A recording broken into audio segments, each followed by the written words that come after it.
विश्व युद्ध के इतिहास में जितनी संख्या में मिखाइल टी कालिशनिकोव की प्रसिद्ध हमलावर राइफल AK-47 का उत्पादन हुआ है, कोई दूसरी पैदल सेना राइफल इस संख्या के आसपास भी नहीं पहुंचती है। अनुमान लगाया गया है कि AK फैमिली की लगभग 10 करोड़ राइफलें 1 दर्जन से भी ज्यादा देशों द्वारा बनाई जा चुकी हैं।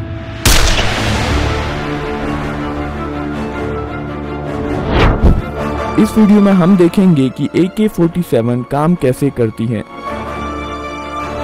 AK-47 की स्टैंडर्ड मैगजीन में 30 राउंड आ सकते हैं और ये कर्व शेप की होती है ताकि कारतूस आसानी से बैरल में जा सके।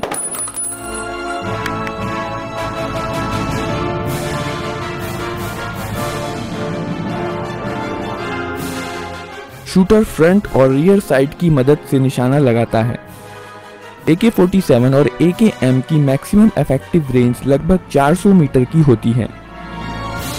पहली बार फायर करने के लिए ऑपरेटर एक लोडेड मैगजीन को लगाता है, फिर चार्जिंग हैंडल को पीछे खींचकर छोड़ देता है और फिर ट्रिगर दबाता है। सेफ्टी लीवर की मदद से शूटर राइफल को अलग अलग मोड पर सेट कर सकता है। सबसे ऊपरी स्थिति में राइफल सेफ मोड पर है। इस मोड पर सेफ्टी लीवर राइफल को लोड होने से रोकती है। यहाँ पर AK-47 का ट्रिगर मैकेनिज्म दिखाया गया है। जब राइफल सेफ मोड पर है तो ट्रिगर ब्लॉक हो जाता है और इसलिए ट्रिगर को नहीं दबाया जा सकता है। जब सेफ्टी लीवर सबसे निचले स्थान पर होती है तो ट्रिगर अनब्लॉक हो जाता है और राइफल अब सेमी ऑटोमेटिक मोड पर है। जब ट्रिगर दबाया जाता है तो हैमर मेन स्प्रिंग के दबाव में फायरिंग पिन पर चोट करता है। फायरिंग के बाद बोल्ट कैरियर पीछे आता है और हैमर को पीछे धकेल देता है। डिस्कनेक्टर हैमर को पकड़ लेता है। बोल्ट कैरियर रिकॉइल स्प्रिंग के कारण अपनी पहले वाली स्थिति में चला जाता है, जबकि हैमर डिस्कनेक्टर में फंसा रह जाता है।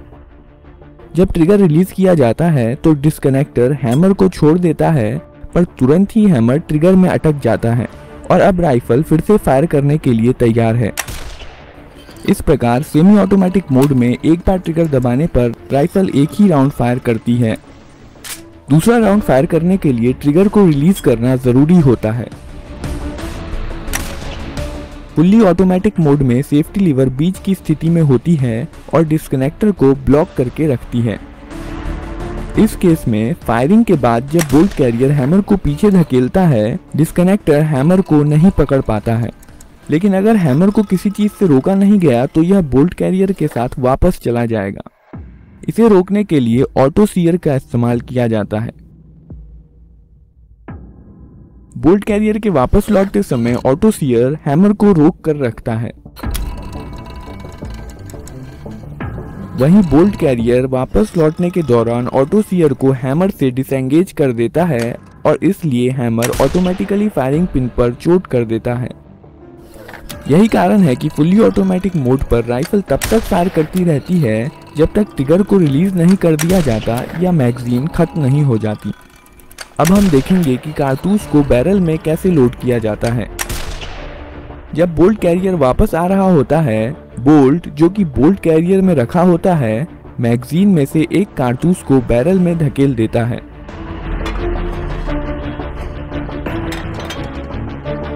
कारतूस का पिछला हिस्सा बोल्ट में लगे एक्सट्रैक्टर में फंस जाता है। कारतूस लोड करने के बाद बोल्ट घूम जाता है ताकि इस पर बने लॉकिंग लग्स की मदद से इसे लॉक किया जा सके। अब बोल्ट पीछे की ओर नहीं जा सकता है और फायरिंग के दौरान अपनी स्थिति में मजबूती के साथ बना रहता है।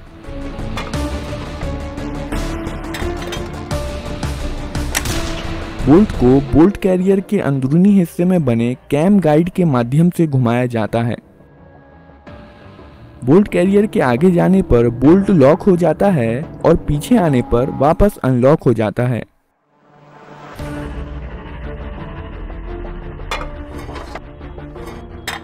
अब बंदूक फायरिंग के लिए तैयार है। ट्रिगर दबाने पर हैमर फायरिंग पिन पर चोट करता है जो कि बोल्ट के अंदर रखी होती है। बदले में फायरिंग पिन कारतूस के प्राइमर पर चोट करती है। प्राइमर में इम्पैक्ट सेंसिटिव एक्सप्लोजिव होता है जो झटका लगने पर जल जाता है। इसके कारण कारतूस में रखे गन पाउडर में आग लग जाती है और बुलेट के पीछे की जगह बहुत सारी हाई प्रेशर गर्म गैसों से भर जाती है। क्योंकि इन गैसों के पास बाहर निकलने का कोई रास्ता नहीं है, यह बुलेट को पीछे से बहुत फोर्स के साथ धकेलती हैं, जिसके कारण बुलेट बहुत तेज गति के साथ बैरल से बाहर निकलती है।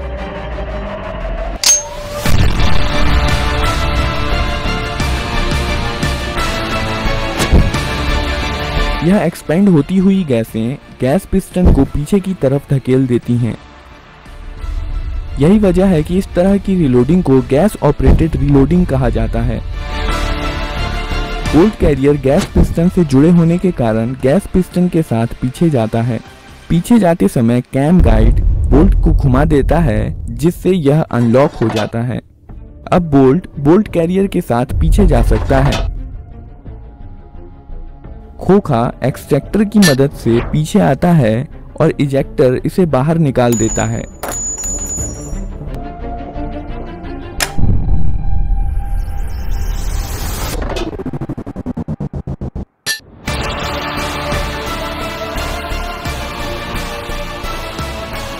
पीछे जाते समय बोल्ट कैरियर हैमर को पीछे धकेल देता है और वापस आते समय बैरल में अगला राउंड लोड कर देता है और इस प्रकार मोड के अनुसार राइफल अगला राउंड फायर करने के लिए तैयार है।